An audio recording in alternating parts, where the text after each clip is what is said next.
So tonight we have Jorgen Hesselberg. Jorgen is a very experienced Agilist. He was working on large-scale Agile things before it had a name like SAFe.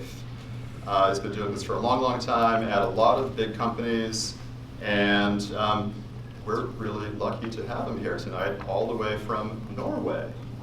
Thank you, Jorgen Hesselberg. Wow, thank you. See if we switch it over. Thank you for having me. This is really exciting. This is a treat for me. I've been to many of these meetups in different places, Denver, Chicago, Berlin, Madrid, all over the place.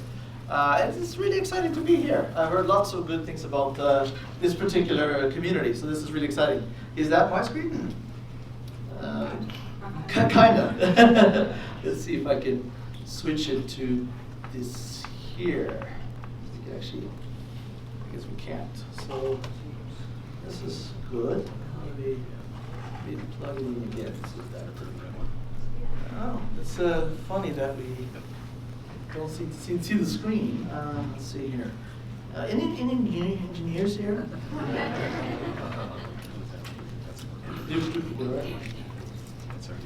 Yeah, that's better. Very nice. Yeah, there's always engineering these type of locations. Let's start really briefly with an honest, just sort of word association thing. You know, psychologists, they always do this. They say, what's the first you think of when you say X? And these guys were saying, agile transformation. What's the first thing you think of? And just be honest. I mean, I do not have a profanity filter on this thing, so be careful. But be honest. Just tell me, what are the first things that come to mind when you hear those words? Agile transformation. You can already hear a couple of things there. Because this is a really hot topic, and it is also very polarizing. Very rarely when I do this question do I get a meh kind of answer. It's usually, I totally hate this thing, it's the worst thing ever, or I'll hear something like, hey, this is amazing, we're changing the way we work, how cool is this? So very strong reactions usually. So let's see what we get here. Painful, oh, this is gonna be good. Marketing, cultural shift, vaporware, I like that one. Let's see here, are they releasing half-hearted? Yeah. Resistance. There's a lot of pain, you can tell, that people go through here. Rubber stamp, wrong merit, BS. Ooh, some of this. Wow, you know, this hurts, but you know, hey, you're being honest. I appreciate this. Culture's a mess and chaos. Yes. Lots of really honest feedback. Thank you for that. But what I want to try to do today is to be very real with you. I'm going to base this not on theory, but on practice. I've been very fortunate to have done several agile transformations now for large companies, and I can truly say that they have transformed. They are producing better products. The people there are happier being in those companies, and the value has actually gone up dramatically. So it does work, I can tell you that. I also have had several failures. So what I'm trying to do in this talk is to get really real with you. And I'm not going to talk about frameworks. I'm not going to talk about the way to do things. I'm going to give you 7 signs, 7 very concrete signs that show you that you're on the right path towards agility, that you're actually doing something that's about to change how you work for the better. You can test this in your own organization. You can try it yourself. You can ask, maybe even question and say, why are we not doing this? Because these things are very objective, and it's really easy for you to see whether or not it's happening. So that's what this talk is about. I'm going to try to make it positive. There's going to be a couple of things that's not so positive, but I really want to make this an upbeat talk. When you get out of this talk, I want you to say, all right, I know now the kind of things we should look for, and it should be engaging for you. So we'll see how that works. I do want to say this though. When I talk to people about agile transformation, we talk about these things, very often people say, you talk about change. You know, there was always change. We always had to adapt. And I do think that there's a lot of truth to that. Change has been constant. But I do want to say this though. It feels to me like the clock speed of business is accelerating. I mean, if you think about the world we live in today, and if I mention the word VUCA, you probably have heard of this before. Volatility, uncertainty, complexity, ambiguity. If you hear about that term, which now people at the executive level is talking about, this is real. You know, the type of environments we work on today is dramatically different than only 5 or 10 years ago. And the tools and the processes and the types of policies we have to deal with these situations is dramatically different. In fact, they're not adequate. The way we work today needs to change, and our processes and the way we function isn't adapting to the world that's changing with us. So, part of what we're trying to do here is to say, what does that mean? What does an agile way of working mean? What are some of those things that actually leads to, and why would you do it in the first place? Well, part of what's starting to happen now is that the executives are getting this. If you think about where agile comes from, in fact, I was talking to Richard just before we got on here. I understand Schwaber and Sutherland are among the founders of this group. I mean, hey, respect, right? This goes back to software development, right? I mean, the roots of agile comes back to software development. But now what's starting to happen is that the people at the executive levels are starting to notice. This is no longer about the propeller heads. I mean that in the nicest way. They're realizing now that there's no sustainable competitive advantage. I mean, you heard that stat from the S&P 500, right? When that index started, back in the 1960s, the average age of a company on that index was 63 years old. The average age of a company on the S&P 500 when that started was basically 3 generations. Now, it's just over 15. So, there's no such thing as a competitive advantage, a moat, if you will, that nobody can beat. You see this happening all the time. Disruption is continuous. Change is not optional. It's not something we do because it's cool. It's not something we do because our competitors does it. We have to do it because otherwise we're simply not going to survive. So, executives are now starting to get this. McKinsey, say what you want about McKinsey, but they certainly know their executives, right? That's their clientele. They had a survey out last year where they said, what is the top 3 thing that keeps you up at night? And when they did that, 9 out of those 10 executives, there was about 200 of them, said business agility. That's the #1 thing that keeps me up at night. They are frightened. They're not changing fast enough. They're realizing that the world is changing, the competitive landscape is changing, and they don't have the tools to combat that. So this is part of the reason why this is becoming so popular now. This is why there is 4 openings for every Scrum Master out there, at least in California, because they realize that they need to change the way they work. And they don't have the policies and the processes and the culture to do it right now. And because there are real benefits, here's a couple of companies that I have worked with and that I know really well that has done quite well. If you think about business agility, there has some real tangible benefits out of it. Faster execution. There's a company called Here. Have you heard of Here? They're in Boston even. Yeah, some of you have heard of them. They're based now, I think they're based in the Netherlands. They're used to be called Navtech. What they do is digital maps. They are in 4 out of 5 cars out there. They had a problem where they were going from concept to cash in 36 months. After deploying an agile way of working, they were able to get it down to 6 weeks. And you might say, 6 weeks, that's not super fast. But hey, from 36 months to 6 weeks, that's pretty dramatic. They did that. And it was because they worked in a more agile way. ING, have you heard of ING?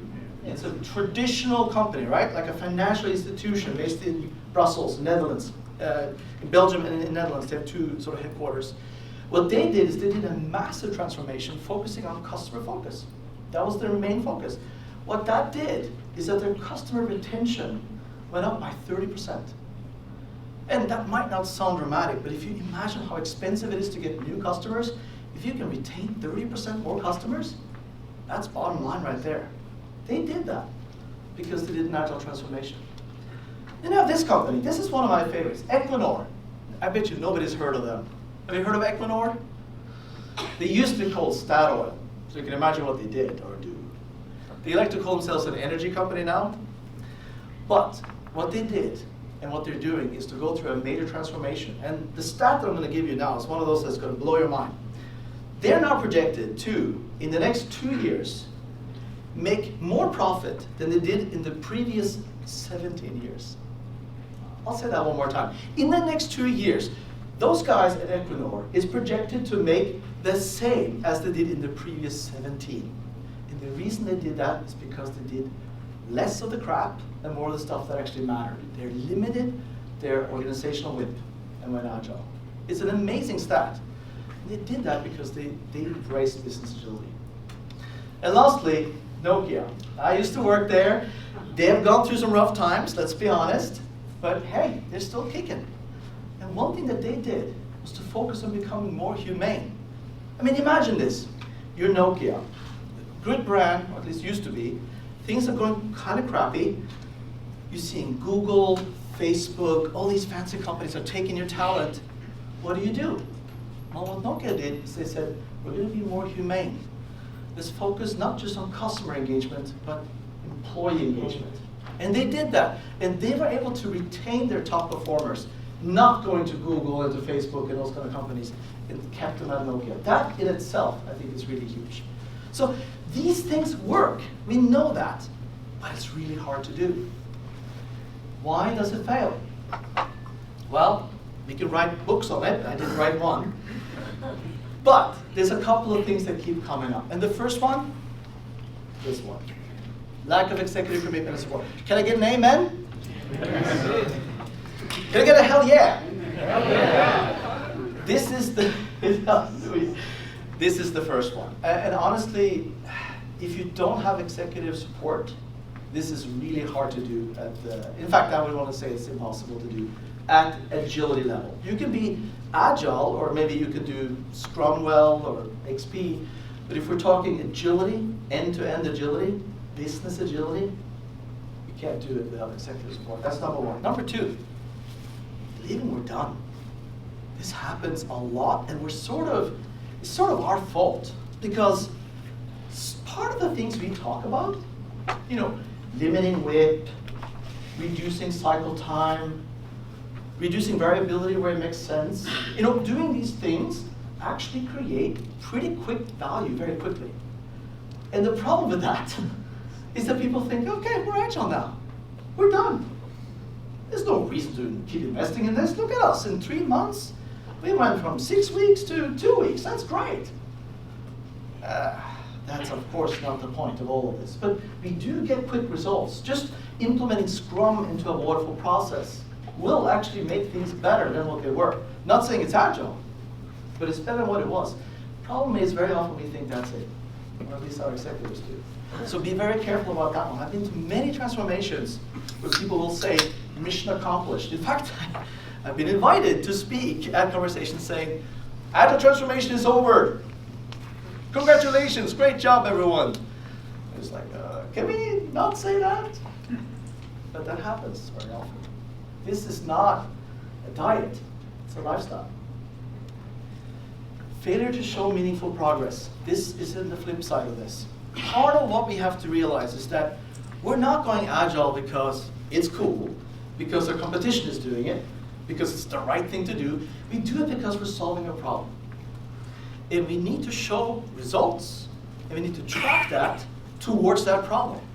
Agile is a way to solve that problem, whether that is speed to market, customer satisfaction, adaptability, whatever it is. You need to have a reason to do this. Track progress towards it. That's not velocity. That's not story points. It's actually financial metrics. So when we don't show progress towards this, once you get past the honeymoon period, and you know what I mean, 3 to 6 months, right? People are all gung-ho. And after that, they're like, why do we keep investing in these agile coaches? Show progress towards it. Show that you keep improving. So these are typical things. But this was supposed to be a positive talk, right? Sorry for the little downer there. But these are things you should know about. What we're going to talk about now are the signs that show you that you're on the right path. 7 signs, super concrete. You can look at this yourself and say, is this happening in my team? Is it happening in my program or in my organization? So, let's kick it off. Number 1. This is a question I ask all the executives that I have executive workshop with. Would you rather be right or successful? Sounds like an easy question, but it actually isn't that easy. Do you want to be right, or do you want to be successful? I'll give you an example now of someone I knew quite well for a period of time, Stephen Elam. He was the CEO of Nokia. I got to work with him one-on-one at times, which was wonderful. If you know the story of Nokia, you know that during this time, things were a little bit hectic, shall we say. Stephen was faced with the dilemma that this fruit company from California came up with a competing device. Apple, I think it's called. And of course, that was a dramatic thing for Nokia. What are they going to do? They had 40% market share in smartphones at the time. So Stephen was faced with a dilemma. How do you solve this? How do you compete with Apple? How do you compete with Android? So what he did is he wrote the Burning Platform memo, which I'm sure some of you have read. And then he made a strategic decision to go all in on Windows Phone. And to be fair, at the time, it looked like a good idea because the NPS scores of the Windows Phone operating system was quite high.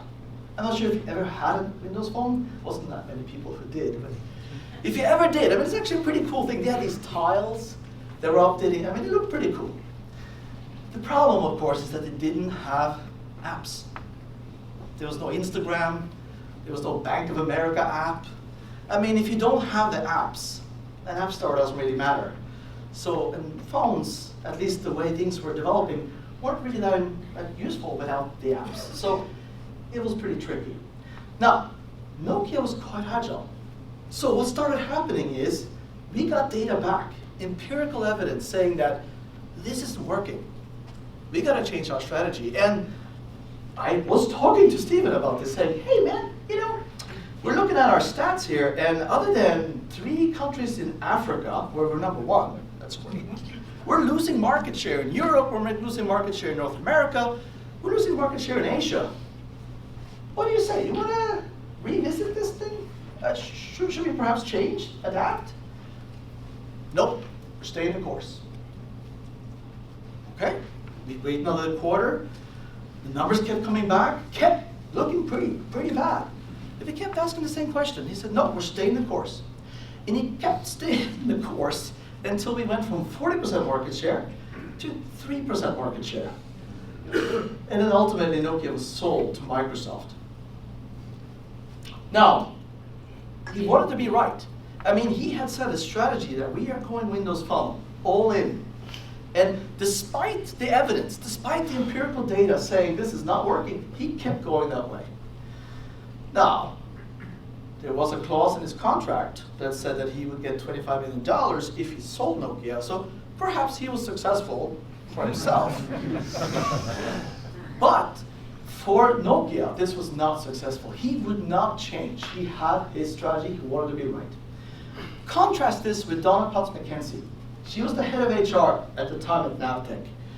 And as we were doing our annual transformation, she was terrified. Is anyone from HR here who admits to being from HR? Yeah, there we go. It's a tough job. I mean, especially in an agile place, because things change, right? There's new roles, there's new incentive structures, the way you reward people is different, how you hire, I mean, it changes dramatically. And I remember talking to Donna, she was saying, all right, I'm doing this talk now in front of 200 people to talk about how we're going to go agile from an HR perspective. And I am terrified. I told her, hey, be honest. Tell them what you know and what you don't know. Be open with them, because I bet you they're pretty close too. They're probably having the same questions you have. And you should have heard her talk. She was so engaging and so inspiring, saying, I am with you on this journey. We're going to be agile together.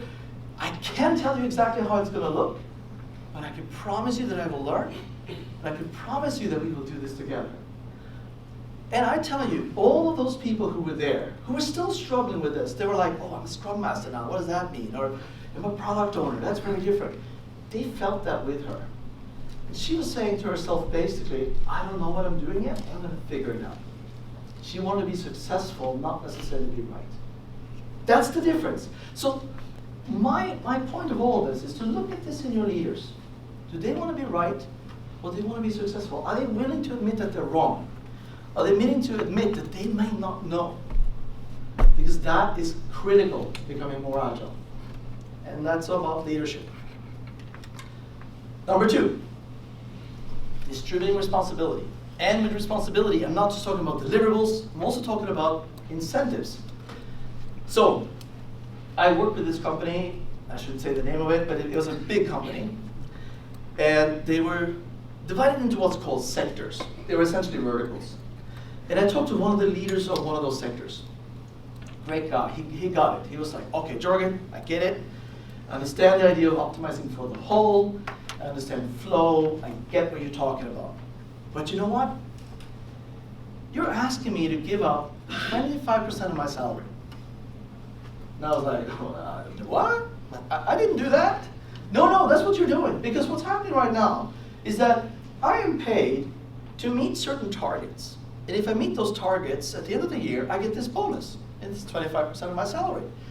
What I'm seeing right now is that I actually should be taking some of my people and help this other person over here who has a different sector, because what they're doing right now is in more dire straits than my stuff, and it's actually more valuable for the company. So if I were to optimize for the whole, for what's best for our company, some of these people should actually go over there. If I did that though, I will not meet my own bonus. And that means I gotta go to my family and say, you know what, that whole trip we were thinking of doing this summer, let's just do a local thing. It's a tough conversation.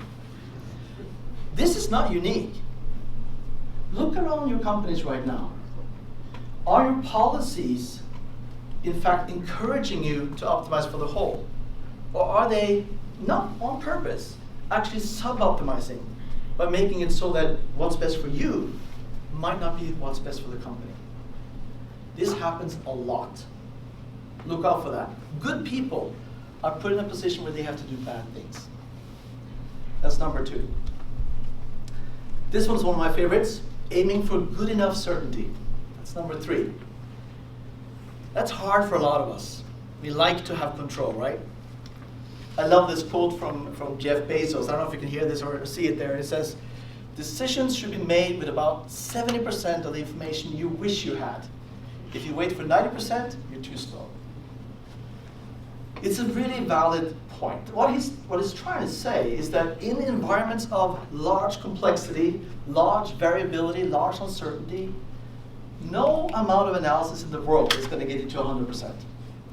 And even trying to get to 90% is going to take you too much time. And the fact is, if you actually fail and recover, it's going to be cheaper than taking the time to get it right. Because you're probably not going to be right in the first place anyway. This is really hard for us to get. I mean, think about us in the educational system. When you went through grade school, you went through college, you went to grad school, you were evaluated on being right, weren't you? And getting it just right, doing the right analysis, the right amount of upfront thinking, so you can say 2 lines on that answer. That's not really working in a VUCA world, because you can't get it all right. We spend too much time trying to get the right answer, and it isn't quite that simple. Do something first, test it, experiment, take an action. Let practice inform theory, not the other way around. That's a big one. Here's another one that I see all the time. Appreciate the importance of doing less work at once, organizational way. I bet you a lot of you can identify with this. Now, I'm not going to say Jobs is super, he's not a fussy guy, but he did understand the idea of focus. Now, this graph here, is that a graph you've seen before? Some of you, if you go back to the 60s, queuing theory, this is what's called Kingman's Law. You've probably heard of this, right? The whole idea of Kingman's Law is that in environments of lots of uncertainty, the time it takes to get stuff out the door goes up in a super linear fashion. So once you reach something like 80 or 85% utilization, if you go up another 2%, the waiting times double. If you go up to another 2% after that, waiting times double again. So it tells you how detrimental it is to do too many things at once when you are in environments of great uncertainty. I'm sure all of you have had this situation when you do too many things on your computer, when your CPU is at 95% or so. What happens to that computer? It basically freezes, right? It just stops. It doesn't do anything. This happens in our organizations also. When we do too many things at once, nothing gets done. I mean, we're busy. Don't get me wrong. We're having meetings. Meetings about meetings. I mean, we're doing a lot of stuff. Our calendars are full, but we're not getting stuff done. We don't focus. This is not just at the team level, this is at the organizational level. Steve Jobs was famous for focus. He would call in his top 100 executives to a resort, usually it will be off-site, and he would say, all right, let's go here. We got 3 days. We're now going to focus on the top 10 things. I want to rank order the top 10 things we're going to do for the next year. And these were mostly guys. Testosterone everywhere. Nasty. Just people fighting it out, screaming at each other. At the end of those 3 days, they would say, okay, here's the list, here's the top 10. And Jobs would come in and say, all right, we're scrapping the bottom 7. We're doing 3 things. That's focus. That's focus. He understood that. It's not just marketing.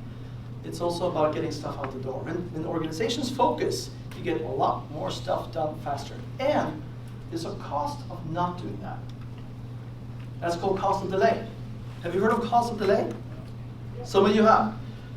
Don Reinertsen, right, the grandfather of cost of delay. Sort of the impact of time to life cycle profits, I think is what he calls it. And when I talk about cost of delay, and I do this with organizations, they always come back to me and say, oh, it's so hard to calculate. Oh, I don't know what the cost of delay is. Why do we have to talk about that kind of stuff? And I say to them, you don't have to be accurate. It's okay. You don't at least have to be super precise. And they're like, why? Well, here's why. This graph is a representation of what I've done in 3 previous companies less than 2 years ago. And what we did is we looked at all the big projects they were doing, and then we mapped it out. And we said, okay, look at all the projects you're doing, and then we look at the cost of delay, the estimated cost of delay for each of those projects. And what you will see is that this looks like something called a Pareto Chart, like the 80-20 rule. What you will see, and I will guarantee you that you will see the same thing in your organization, 80% of the cost of delay is focused and concentrated among 20% of the projects. It happens again and again and again. I repeated this many times. 80% of the cost of delay is here among 20% of the projects. But what is happening is we are having these projects compete with each other based on things like Brian said so, or this is important because it's important to Karen. I mean, it's politics, it's name calling, name dropping, people shouting, jumping up and down, but it's not economics. And if we knew how much cost of delay there was, and we knew there was competition between 2 different projects, it would be easy for us to know that we shouldn't spend a lot of time on this, but it's taking us away from this. So understand the cost of delay, because that and organizational whip go together. You do too many things at once, fair enough. The next question is, all right, which things are we not doing? Cost of delay. That gets you there. This one, see this happening a lot. It's really hard. Learning to let go of the illusion of control. We never really have control. That's the dirty secret of all of this. But we like to think we do. That's why we have fancy status reports. That's why we have these processes and checklists. We don't truly have control, but we want to try to pretend we do. Now, what we have to understand is that we're not trying to create flawless systems. We're trying to create systems and organizations that are resilient, that are agile. You probably heard of Chaos Monkey, right? We heard of the Chaos Monkey initiative? Netflix. They understand that. Netflix, on purpose, will take down part of the network in production, part of their systems in production, because they want to make sure that they can recover as quickly as possible without customers even noticing. And that happens all the time. Critical part of their system is going down, we will never know. Because the point is not to create a system that doesn't fail. The point is to create a system that recovers quickly and to a point where people can't even notice. And this goes to what an agile organization is about. It's not about building some sort of flawless organization that can never fail. That in fact makes us very fragile. It's a system that anticipates failure and can recover very quickly when it happens. So Chaos Monkey is a good example of organizations that do that well. Think about that yourself also. Are you even allowed to have a failure? This is the last one of the 7, and it's maybe one of the most profound. Recognize that a system is a product of its interactions. This is not me that came up with this. This is Russell Ackoff. You've probably heard of Russell Ackoff, system thinker back in the 60s. I mean, these people knew what they were talking about. What he understood is that when you create value in an organization, it's not about the individual component. It's not about the team. It's about the interactions between the teams. What's happening in between the gaps that really matters. That's what actually creates real agility. I'll map this up for you. This is actually from a real project I did just about 18 months ago. So what we have here is we map this out. So every time, so what we have is we got the weeks. It goes from about week 1 to week 46. And we actually went live, so yeah, not super agile, but we mapped it out, it's honest. And then here you see something called value add. This is when we actually did work on that project. So we have a green dot every time we did work on that project, and then we have a red dot every time there was wait time. And as you look at this, you see quite a bit of red dots, right? So what's starting to happen is that people are doing all these things at once. There's many projects happening continuously here. And a lot of queues are happening in between. So if you look at what's happening, we actually do a lot of wait time from the beginning of sign off and legal and design and all those kind of things. But if you think of what people talk about as agile, it's the stuff over here. Dev test kind of stuff. Operations, DevOps. Where do we focus our investments right now when it comes to agile efforts? In great majority of the cases, we focus those efforts right here. This is where we talk about improvement. How much do you think you can actually improve if you think about the cost of delay of that entire value chain, and you focus your efforts here, where you can maybe get a 20 or 30% improvement?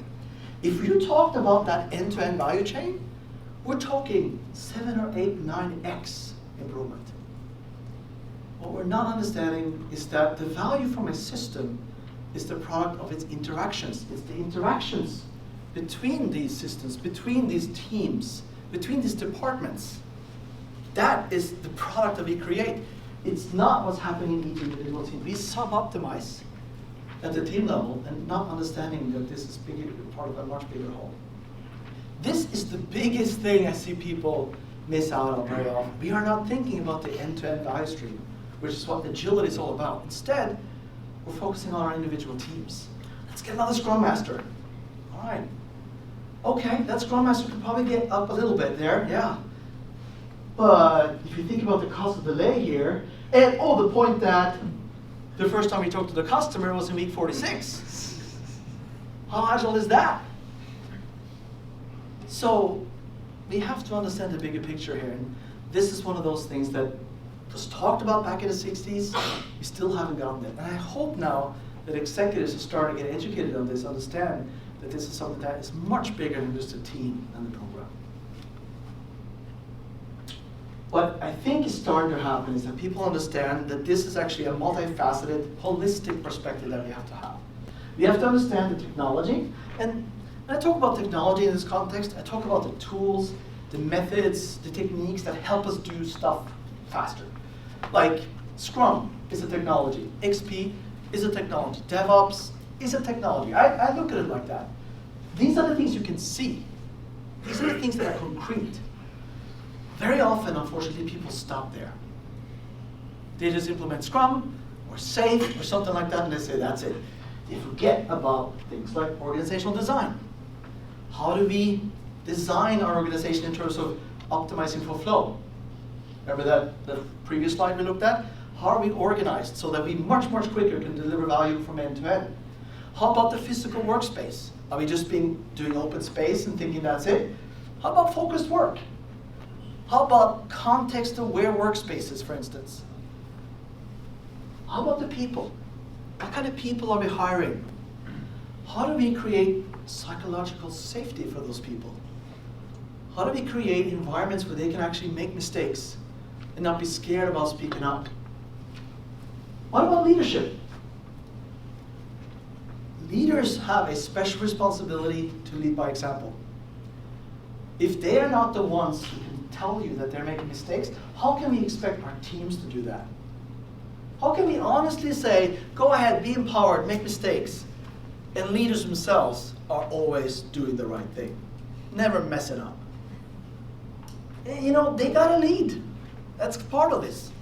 They have to have, you know, what Satya was talking about in Microsoft, growth mindset. Being able to learn and experience failure, learn from that, not being perfect, not having all the answers, but continuously learn along the way. Ultimately, influencing that culture of continuous improvement. The mindset that we always talk about. At the end of the day, that's what this comes down to. It's not a process or a tool, it's a mindset. It's a culture. It's a way of working. All of these things are connected. Culture is probably the strongest of it. Very often we stop here at the tools. It's easy to see sticky notes on the wall, or Agile. All this other stuff is a lot harder to do, but it's not as visible. And I think that's part of the reason we don't do it very often. And you can't sell it so easily. It's not something you put in a box as a consulting firm and say, hey, let me give you an organizational design. Like, it's not the same as saying, here's a certification. So I think that's sort of part of the dirty secret that we've had. 3 parting thoughts I want to leave you with. Then we have some actions you can take later on. Number 1, unlocking agility at the enterprise levels requires significant investment. This is not a cheap thing. So understand why you want to be agile. I mean, it sounds obvious. Honestly, there's a lot of companies, when I go and talk to them and I say, why are you going to be agile? They're like, well, why wouldn't we? Not a good answer. But what problem are you solving? With Nokia, I could say from the beginning, the reason we went agile was speed to market. That was the reason. Everything was a rallying cry around speed to market. We needed help with facilities to change the way we work from an organizational design perspective. Great. They understand why they're doing this. They help us. Financials, we're not going to do 18-month rolling forecasts anymore. We're going to do things closer to beyond budgeting. We understand why you're doing it. It's much faster. We optimize for speed. Everyone understood why. And that's the idea with Agile too. You don't do Agile for Agile's sake. You do it because you're solving a problem. This is sort of a similar thing to this. Stating that everything Agile is great and everything great is Agile. You know those people, right? It's not very helpful.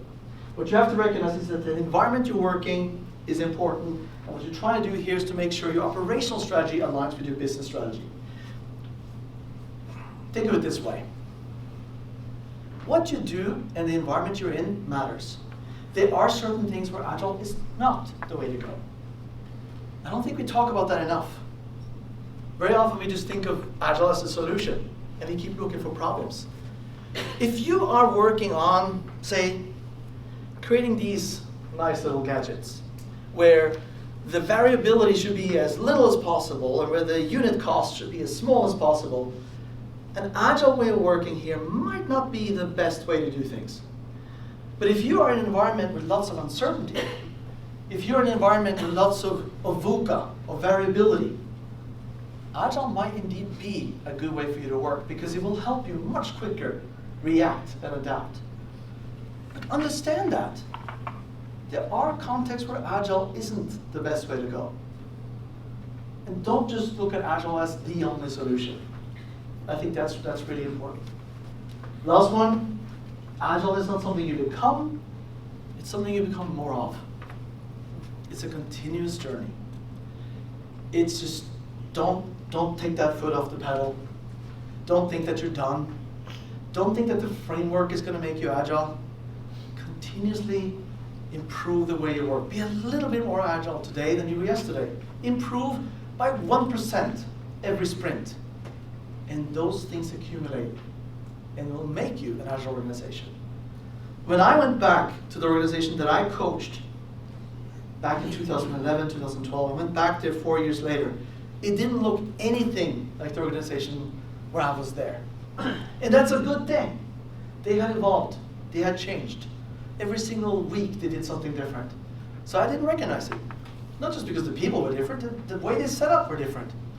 That's the way this is supposed to work. You're supposed to continuously improve the way you work.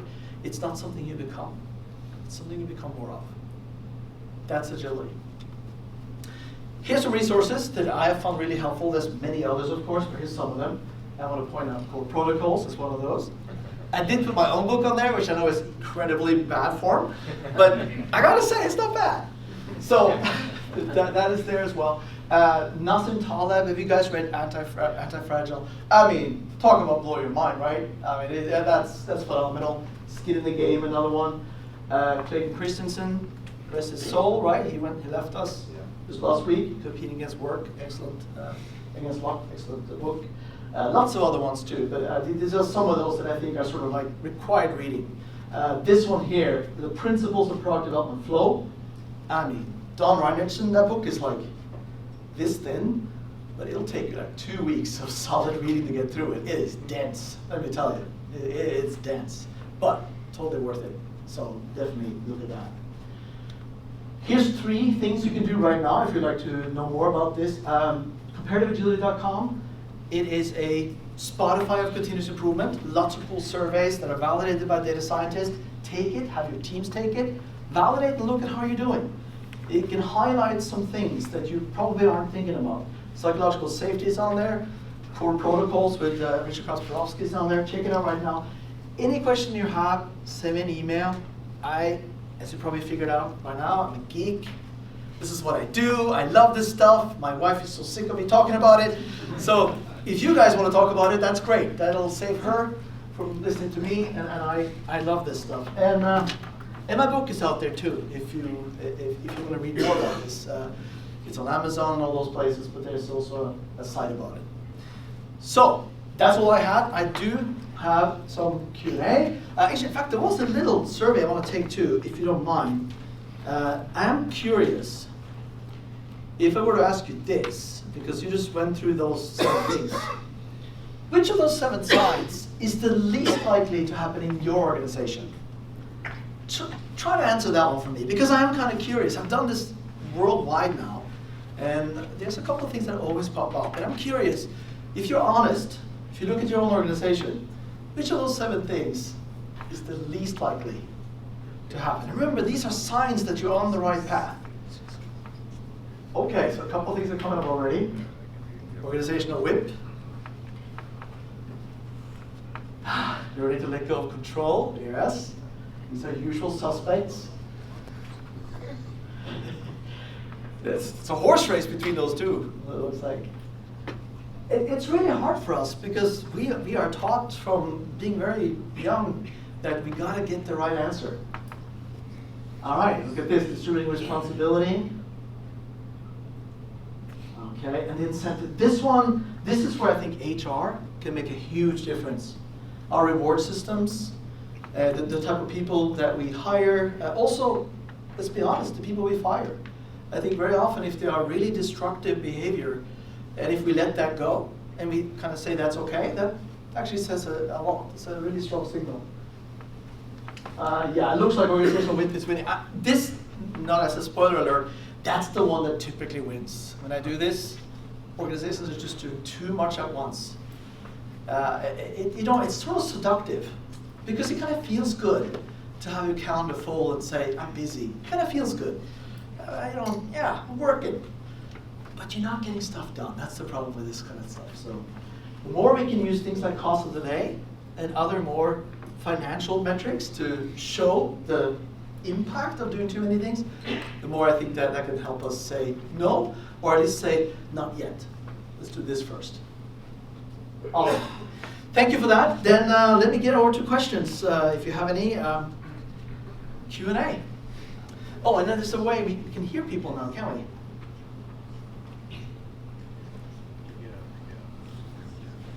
All right. So I think this microphone's in the ceiling now, so you can speak freely. Or not. Or not. You're being recorded. You had a question. How do we promote to the management that doing less work is important from agile standpoint? what is the baseline, or how should we promote that idea? And I'll repeat the question because I bet you didn't all hear that. So he was basically saying, knowing now that work in progress or doing too many things at once is so detrimental to agility, and in fact getting things done in general, how do we promote that idea to our executives? It's a really good question. Now, the good news is the science backs us on this stuff. If you back to the 60s, queuing theory, basic queuing theory already shows us what the impact is when we're doing too many things at once. So we have the science. What I like to do, this is why I've been pushing cost of delay so importantly, try to connect the work you do with financials. And if you can articulate how much a delay costs you, you'll find out that, so here's a really concrete example. And I had this happen in this energy company. They were working on too many things at once. And we were going very concrete, and they were looking at this, and we were having all these dependencies. And what was starting to happen is that there was teams there with a cost of delay of about $100,000 per week that was competing for resources and people for another project that had a cost of delay of $1.2 million per week. Once they understood what the financials was, they were like, why are they competing? Why are we not just moving all of these people over there and get that stuff done, and then we can work on this other thing? The reason why is they didn't know what that was. They didn't know what the economic impact of that delay was. So instead, it was all this fighting and screaming about names and stuff like that. It wasn't based on economic sensibilities. So that's our job. I think we've done a big disservice by not using financial terms in the way that we do our work. I'm not saying it's all financials, but bring that in to your toolbox. Talk about velocity, talk about NPS, and story points. Bring in financials also, so people can see the impact. Because this is actually proven by science many times over. Once you do too many things at once, you will slow down, and that has an economic impact. So that's our job. How do you do this? You bring in the finance guys and girls. They're actually really happy to have you talk to them, because we usually don't. We really don't. They're like, why, you want to talk to me? Like, yeah, I'm trying to understand. How much does it cost us when we don't have this in production right now? And they're like, gee, I didn't know you'd ask. Well, let me tell you, here's what's going on. And they'll give you projections, and I'm like, okay, that's too much. We don't have to be precise. Well, they've got to be accurate. And I'm like, okay, well, somewhere between $1.5 and $2 million per week. And how about that one? Probably about $250,000. I mean, this is an order of magnitude stuff, right? We don't have to be precise when we're talking these kind of numbers. It's an easy economic decision. It's a trade-off. But bring in the finance folks. They have that information. In fact, they'd be happy to talk to you about this. Good question. Related, I think it's important to use the right wording in that you're not recommending to do less. You're more focused on doing the right work. Yes. And then the financials point to what the right work is, and non-financials is customer benefit, customer value, that sort of thing. Did you hear what he said? It's very valid. We're not saying do less overall. We're maybe saying less at once. But if you think about the outcomes overall, if you think about the year, you've probably seen these projects where you have like 18 things going on at once, goes super slow, or you can do 2 things super fast and then go to the next one super fast, and you actually get much more work done doing less things at once. So the outcome is actually much better. The output might be different. That's hard for people to understand, but when you use financial metrics, which executives get, then this is a lot easier. So no, really good point. And we're not saying no, we're saying not yet. Yes? So what I've seen in a lot of organizations is there's an existing business that makes a lot of money and has all the resources. And then there are infant businesses that are starting up that have a lot of potential, maybe, if they're successful, that need resources, and there's a big tension in that. So how do you deal with that, given this whole financial perspective? Did you hear the question? It's a really great question. So the way I understood it, you tell me if I get it wrong. So let's say you have a cash cow. You have a part of the business that's doing really well. It's established. It's mature, making a ton of money. And then you have these other, more maybe innovative branches trying to do something, but they don't get a lot of oxygen. They don't get a lot of resources. because they're not making money. They don't have that type of those type of resources. I've seen this. I've seen very good examples of this. In fact, I used to work at Intel. We had a whole program that was based on innovation like this, and we would say, oh, we do our chips and all those kind of things, and then we have this whole special area over here that's all innovative. The problem with that was that those VPs that took over those programs, the way they were rewarded was in things like revenue recognition, profitability, all those things that a mature business does. An innovative business is not going to have that. So they were actually penalized for doing it. So that program got scrapped. How do you solve this?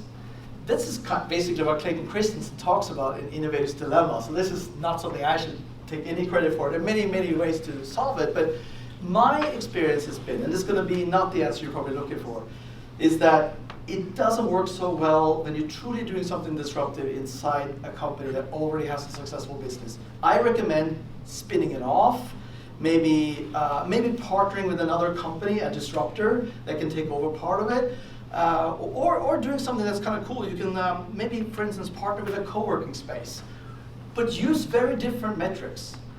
And in fact, allow those people who are working for your company, if they want to work with them, don't judge them on the same metrics as you did the others, because it's not fair.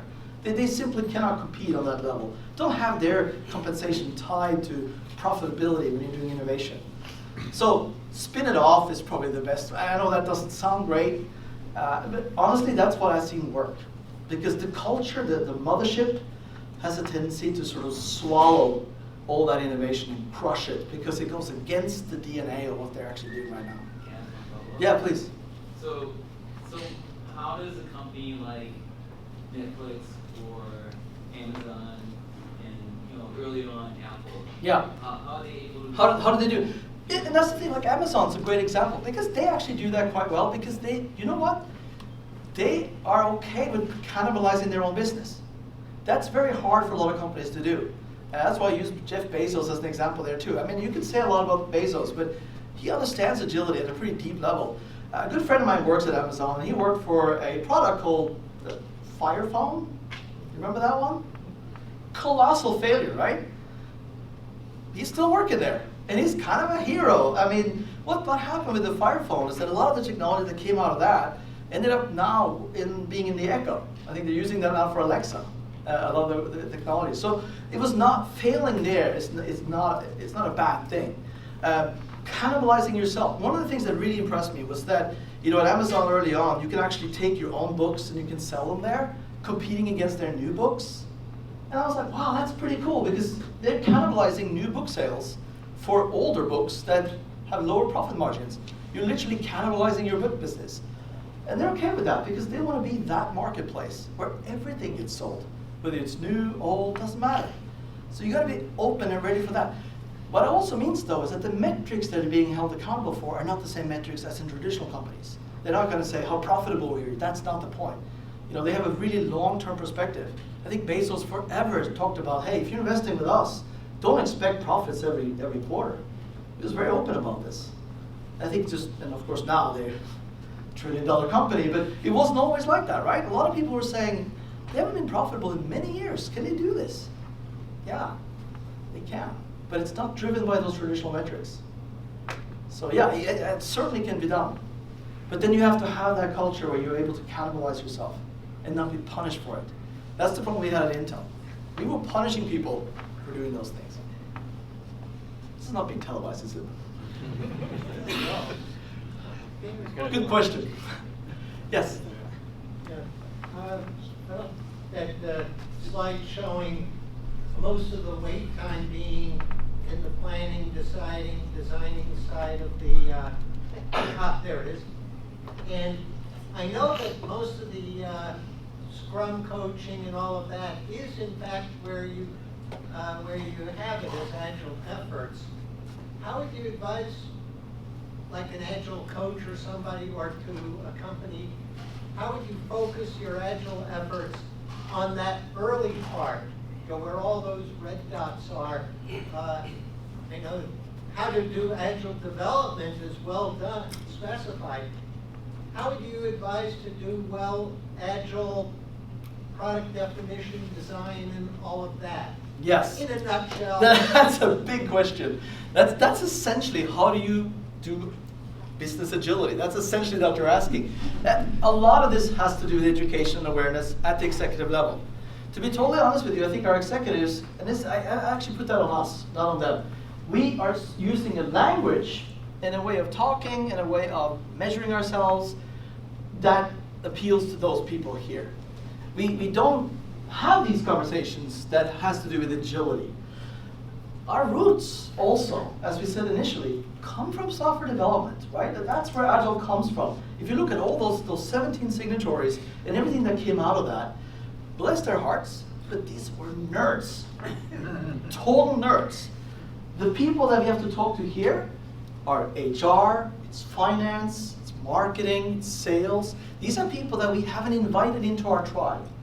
I don't think we've done a very good job of that. In fact, we sort of squeezed them out saying, hey, they don't get it. We need to bring them in.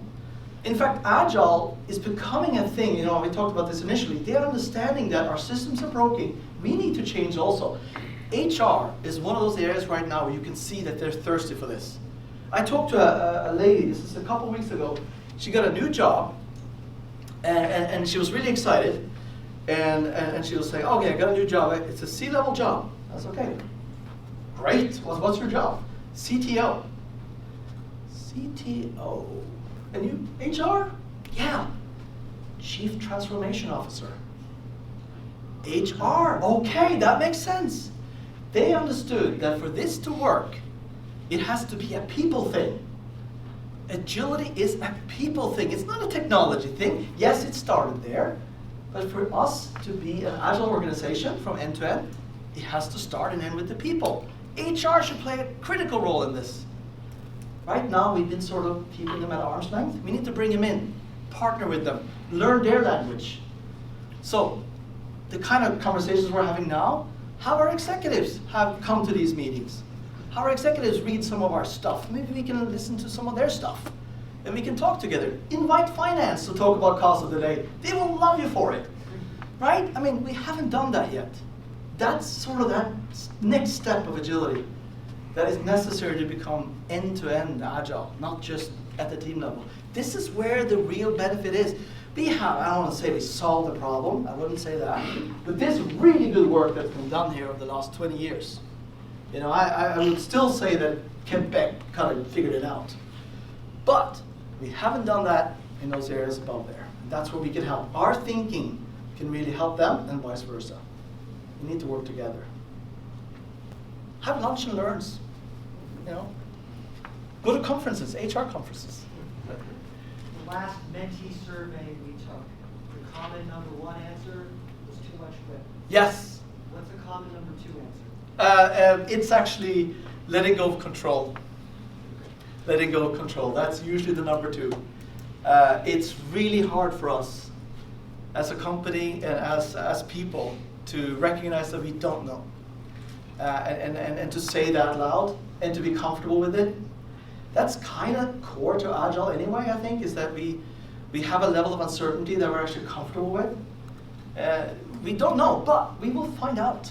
And how will we find out? We will test. We will have an hypothesis, we will test it, we will find out, and we will do it quickly. And we will repeat it. And we will keep learning. That's sort of the growth and the beauty of Agile. We don't pretend we have everything up front. We plan to replan. It's not about the plan, it's about the planning itself, and then we keep replanning. What are some techniques that would, or ways you would convince management to stop needing to make decisions and specifically to be bottlenecks? I'm going to borrow something from David Grable, who's sitting over there. He did a study of in the marketing department over at Vistaprint, and they, forgive me for mentioning this, David, myself, but a lot of it was they cut a lot of lead time by getting people, the managers, to say, no, I don't need to make the final decision on whether this particular thing is ready to go and be published or not. Let the lower level people who are working on it do it, and then I won't be the bottleneck anymore. Bad summary. Let me make sure I understand the question. So the question is, how do we make them? How would you work with managers to say, give up a little control, let the people under you make the decisions so you are no longer going to be a bottleneck or imposing your views? What techniques would you use? Yeah, that's a big one, because it comes to trust is a lot of that, right? It comes down to, do I trust my teams? And if something goes wrong, am I going to support those teams, or am I going to blame them? I'm not sure if there's an easy answer to this one. A lot of this is cultural, and it starts with actually doing it and having a couple of failures along the way, because people pay attention. Every time you do something like this, and if you punish them, you go back years. People then say, okay, that's never happening again. Let me see if I can give you a good example. There was, okay, this is not, this is about cultural change.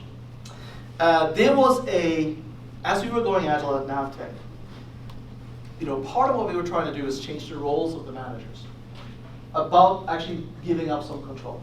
We had a person, Yusuf, from Bulgaria. He had an iron fist way of ruling, and very successful, had 200 developers underneath him. As we were starting to work on this thing, saying lack of control, that kind of thing, we started actually organizing ourselves differently, where there wasn't just one development team anymore. There were actually verticals, full product teams. So what happened to Yusuf? Well, he had to change his role. In the beginning, he was very reluctant. He hated the idea of not having control. When we would have planning sessions, he would come in and say, this is what I want you to do by this date, and it was it was literally a command. People were scared. Now, as this started to happen, and he realized, and this is why executive support is so important, he realized that for him to keep climbing in his career, he needed to show that he was more agile. He started to change his approach. What he started to do was first of all, he started wearing jeans instead of dress pants. So it was his way of being cool. But then he started using a different kind of language. Instead of saying, this is what I needed to do by this date, he started stepping back and saying, how can I help you? What can I do to help you get there? And you tell me how much you can get done. Very different conversation. He gave up some control. What happened though is that the teams actually know how to do this stuff. And they started actually developing, maybe not as much stuff, but things of higher quality. We never got returns the way we used to. Those return rates come back. It's very expensive to do returns when you're in production. He started actually looking much better to management, and that's when he started saying it himself. So the short answer I'm trying to say is, what's in it for them? They have to understand that it's in their best interest to do it. Give them a chance to do it, and make them feel safe also. It's easy for us to say, you want to be right or successful, but if you're a manager, you might not be empowered or feel free to be wrong. People get fired for that stuff. So it goes both ways. Managers also need to be allowed to make mistakes and trust the team. And if it doesn't work, okay, learn from that. Safe to fail. It's not a catastrophic error. It's a course correction. But no, you have to try it. Do it, and then be gracious when it doesn't work out. It gets back to what's in it for me. So in John's example, trying it was the key. Yeah. Because the first thing was we said, let's try an experiment. And we designed it in a way that we limited the blast radius. Nice. So we said, safe to fail. Safe to fail. So it's, let's take a marketing campaign that we know it has very, if it fails, the impact is small. Yes. And then we had the measurements in place so that we showed two things. We reduced lead time from 12 weeks to 2 weeks. Holy, that's... And the change in the resulting revenue was plus or minus 1% depending on which metric you looked at. So there was virtually no change in the result. But by getting the managers out of the decision loop, we cut the lead time by 70%. That's did you hear this? So essentially, just to summarize really quickly, they actually, is this Vistaprint? Yeah. You actually tried it. You actually tried it out, and they found what's called a safe to fail experiment. The blast radius, I think that he used, is a good term, where if you do fail, it's not going to take the company down, right? You don't want to experiment with that, but you want to experiment with something where you can have a meaningful impact while not, creating catastrophic failure. They did this. They went from 12 weeks delivery to 2 weeks. I mean, think of the cost of delay of that if you try to look at that number. Talk about being agile, right? Much more speed, they probably learn a lot more faster. They can probably do more campaigns in the same amount of time. It's a great example. Vistaprint, that's cool. But you have to try it. Yeah, you can't just do a PowerPoint, and you can't just do the science, but you actually have to do it. I love that about Agile. It's very empirical. It's just, if you didn't try, it didn't happen. But does it mean you have to do much more job within those 2 weeks that you have to do within 12 weeks? You can take it slowly, right? Doing it like months or something when you are trying to. In this case, it was all red dots. Just get the red dots out. Right? Get rid of the red dots. No, remember, you're not doing any more work. You're just doing more work on one thing, or one or two things. So these people, when you see a red dot here, it doesn't mean they're not working. They're just not working on that. So if you actually understand, the time it takes to get one thing done, focus on that value that you provide rather than focus on the utilization of your people. What do they say? Focus on the baton, not the people. Focus on the baton. It's the baton moving. That's what they did this. They said, let's get rid of those red things and just do a lot of green things. And you get value at the door much faster. And then you do another one after that. So you don't do any less work, you just do more focused work. Less handoffs, less disruptions, less of those things that actually slow you down. Yeah. So of the 7, what are 1 or 2 most commonly observed where companies are truly having business agility, or maybe what's the most important? So flipping the question a little bit, that was in the survey, a little bit around to see if you've observed one. Like of those 7, which is the of the most 7, important. They kind of play off each other, honestly, because if you don't without cost of delay, I think it's really hard to do. Without the certainty part, you can spend a ton of time doing nothing. Without leaders who are willing to make mistakes, you're not going to have the support, and you're not going to feel safe to make mistakes. I mean, these are really hard to separate in some sense. They kind of reinforce each other. But, without a leader or leadership that supports this, because if you think about this, for instance, this is a good example. How do you think you can attack these red dots without leadership support? It's just not fair to expect a Scrum Master who is working here to start to influence what's going on over here. They don't have the organizational know-how or the authenticity to talk to these people. They will say, who are you? What are you talking about? You're in engineering. What are you talking to me about design sign-offs? Or what are you talking about the architecture or the product definition? This is a whole different group. So leadership, though, can give you cover and can say, one thing, like, we haven't talked about metrics, but metrics can really help here. Think if you used lead time, for instance, a simple metric. If your lead time started here and ended there, and everyone was valued or punished by improvements in lead time, that means these people are also incented to work with these people, and these people are incented to work with those kind of people, because if I fail, you fail. Lead time, everyone is involved in that lead time, if it's an end-to-end lead time. So then everyone's saying, how can I help? If I do a little less stuff now, we're going to get this thing out the door much faster. We're all going to benefit. Like, don't create that situation that person with the sector had, where he saw it. He could see the challenge, but he knew he couldn't do anything about it because it would hurt him personally. And I don't blame him for that. I mean, it's a lot of money. It's a family decision, right? But if he's incented to actually help someone else and everyone else benefits, great. So we haven't talked much about metrics, but metrics play a big role in this. Metrics that help optimize for the whole, not for sub-optimization, which is what we very often do. So, great questions. So yeah, I would expect that. This is Agile New England. Of course, it's going to be great questions. And I think that was our last question. Let's say thanks to Jorgen.